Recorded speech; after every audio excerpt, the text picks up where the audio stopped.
Hello, my name is Leroy Couch. I'm known as Sifu at the LAM Kung Fu School.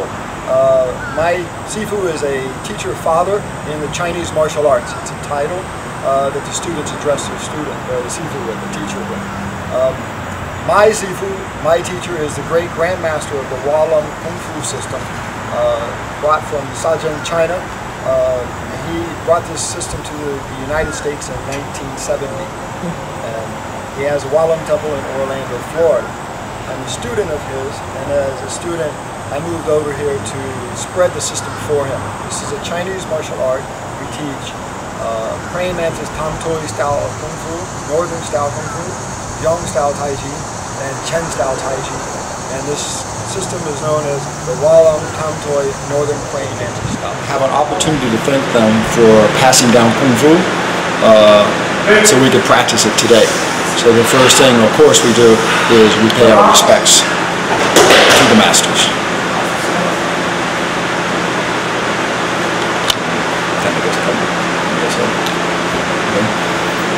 To start, the main LAM warm-up exercises that we do. This one is called Bai Fat Sao, which is a Buddha breathing hands. It represents in the Shaolin temple as if the monks are praying with their hands, the hand positions. But it's a deep breathing exercises, and then each style has their methods of breathing techniques that are within their styles, the techniques and such. Without getting into the details of the way we practice and do our breathing techniques, the aspect of the external part, what you see, is stationary stances with movements in the arms, helping to cultivate and direct energy to the palms of the hands and into the floor from the root. It's a deep breathing exercise, so they're using different, depends on the level of the type of breathing in their abdomen. The low dantian, 2 inches below the navel. Concentration, patience, and focus. And these are the things that help to develop willpower. So the strong focus and concentration and willpower is achieved. So the benefit of this also is practice and helping to clear the straight kicking, of course, with the legs will warm up with stretching. Legs warmed up with the Bai Fat Sao, stretching. Now with the kicks, it's called stretch kicking. So it's a straight leg kick with the toes pulled back. And the idea is to try to 100% while you're kicking on the front leg and only 40% when you come down, or 60%, I'm sorry. So in other words, keep the hips forward, the rear leg straight on the way up and way down, and work for lower stances, your back. This also, of course, is worked with the breath, the Turkish breathing, so that when the exhale begins, Wat Mei Toi, and it looks in the direction as if you were like in the shape of an eyebrow. You kick in the height of an eyebrow. It's kind of an outside crescent kick, people say. The hands are slapping to one, help to condition the hands and the foot. Also helps to support the knee, so the impact as far as when you're hitting. Supports the knee to have something to hit as opposed to the leg hyperextending. Also keeps the posture up, so your body's up. Some people, they can kick high, but they can't reach their foot, which means their body is too far up. Also, so it helps for proper alignment. Also helps for shoulder strength. Also helps for foot-hand coordination. If we use this movement a lot of times, basic application for warm-up exercises, we use it as a block, a hold, a grab, and a kick. And so this is referring to the fact that we have to open up the gates, or open up our southern Chinese. Although this is a northern style of Kung Fu, my teacher and the man, Master Chan Boy, who brought the system to the U.S., is from Shenzhen, which is a southern village in the south, north of Hong Kong, outside of Hong Kong. But although Li Kuan Shan brought the system from Canton, from North China, to the south to teach to my teacher, who was a disciple of Jiao Ma. Jiao Ma is kind of like lively stepping. It's almost like fueled up, rev it up. So it's you can find it's just cross stepping and such. Now this should actually, you're practicing the basics for this and the stepping, the body, and proper turn, and when the head turns with the body. But technically this would be one movement, so it's just a cross turn.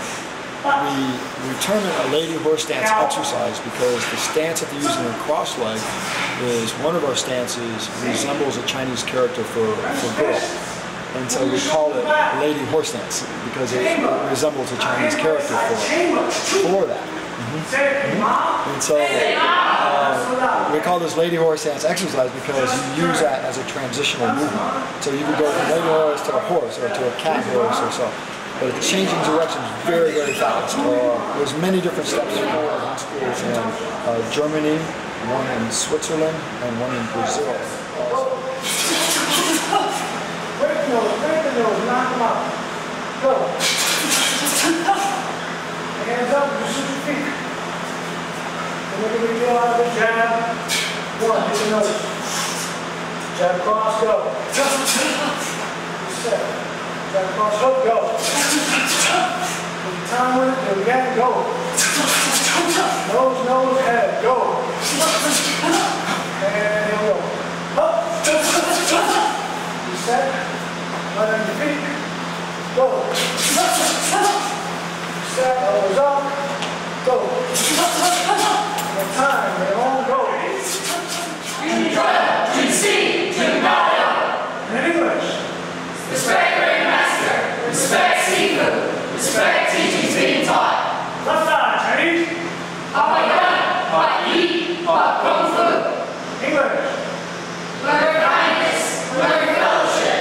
Learn skill through hard work. In the center, Chinese. Fo Ji Go Jun. In English. Control. Patience. On top. Wallen Pai. English. Wallen System. Homemade style kung fu. Wallen Tong Toy Bok Tong Wan.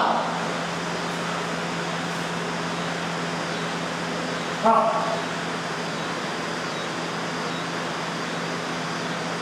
Slow. Up.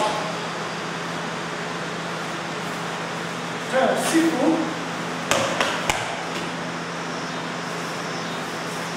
And it comes well with scissors. Relax. In Chinese Kung Fu, and not only Kung Fu practitioners also, but there are a lot of lion dance and dragon dance schools in China now only practice lion and dragon. But the dragon, of course, is this strength, is very good luck. You know, it's a very good omen. But this dragon is 7 poles and also has an 8th pole which follows a pearl. So someone follows a pearl and the dragon follows the pearl. So it's very good for opening ceremonies also. And so the dragon comes out and usually the lions follow after that. You'll very commonly hear people say, like when they see the Chinese lions, which we'll look at those later, that they'll say the dragon, but those are the lions, but this is actually the dragon. The dragon is held by poles up in the air. So the students walk through them, they jump, the dragon does swirls, and sometimes the students have to jump over the body of the dragon. So it's a very good team effort for one thing, you know, for students to practice it. So it really helps them work together. They have to really coordinate with each other. And of course that's important in the martial arts. Not only that, just general teamwork. But it also gives you takes a lot of upper body strength for this also. The dragon is a very good sign and it's another thing that's going to bring very good luck also, and it's known for its intelligence and its strength and, you know, its creativities and such. And so most traditional Chinese schools also use the dragon also. The dragon can be 5 people long. Sometimes I've seen some that had like 30 people, you know, so it can be really, really long also. Most of the Kung Fu schools also practice Chinese lion dancing with a southern lion. In the lion dance, you have 2 people under the lion. There's a northern lion that's a little more acrobat. A lot of times you see on a big ball and it's very joyful and playful. It looks very awesome. A little different look for it, a lot more fur, and a lot more squarer jaw, more of a specific face, almost like the Fu dogs in front. And the southern lions, you see a lot more with the Chinese Kung Fu schools. And these are practiced whether it's a northern or a southern Kung Fu school. You usually practice the southern lion also. It stresses the legs So you have one person that's doing the head will stand on the person in the back's legs, maybe stand on the shoulders, things like that. So it does a lot of various skillful tricks and stuff. These follow with, there are many different southern lions. Over here there's one that, this one we call Zhongfei. This is one of the generals, back with General Quan, back in the Three Kingdom period, named after him. The black beard represents almost kind of a strong, young lion. That's also. This is performed by two people, and it's usually with the drum, so it follows the beat of the drum. The music will have cymbals, gongs, the beat of the drum, and this is just loud music that helps to chase away evil spirits at the same time. So to say it should be all very loud. We'll have firecrackers and all these things. A kid that's different color. It's a little bit more bright color. This is actual purple lion. And this line here is also performed by some of our younger adults and some of the junior teams also. They're different sized lions. You can see that the eyes open and close, and the mouth will be used by the person inside, usually by the hand. The eyes and the ears are utilized by a string inside with the player in the head. Then you have the person in the tail in the back. Oftentimes you see either two lions together. They say kind of almost a husband and wife type of thing, even though they both do a lot of times. It's said that traditionally Kung Fu schools use the lions to show the leg work and the strength of their Kung Fu style without showing their Kung Fu styles. So when they have a harvest or Chinese New Year's, when the Kung Fu schools would get together, they want to keep their Kung Fu secret. They don't want to share their Kung Fu, so they would show the strength of their Kung Fu underneath the lions. So that's where you see a good start here. That can start with, usually with that size, 3 or 4 year old will hold the lion head, and then you have the tail. The person in the back will be holding the tail more than rather than being under the tail. A lot of times old traditionalists, where they started, they would hold the tail in the back as opposed to being underneath. Now you get underneath it. And those we hope again, because after the dragon, then the lions will come out and perform with loud music, and a lot of times with firecrackers. We'll see how that works, but we would hope to have, we're going to have loud music with the beat of the drums, cymbals, gongs, and the lion to run around and such for the festival. And this is where we hope to also show a little bit about how the lion moves in the festival, which is also good for anyone who sees a lion. We have offerings that we give to the masters after they pass. So it should be fruit, there should be water, there should be things that offer our masters even though they're passed. So we still try to offer them as if they're alive today, to show that we care about them and we still take care of them. I'm Jessica Martin, and I'm the owner of Jessica's Healing Arts here at the LAM Kung Fu School. As you can see, I'm very hot and sweaty. We just did finish training, which is a very excellent but difficult class. When I'm not training, I do have the massage practice here. I am a Reiki master. I do a lot of energy work.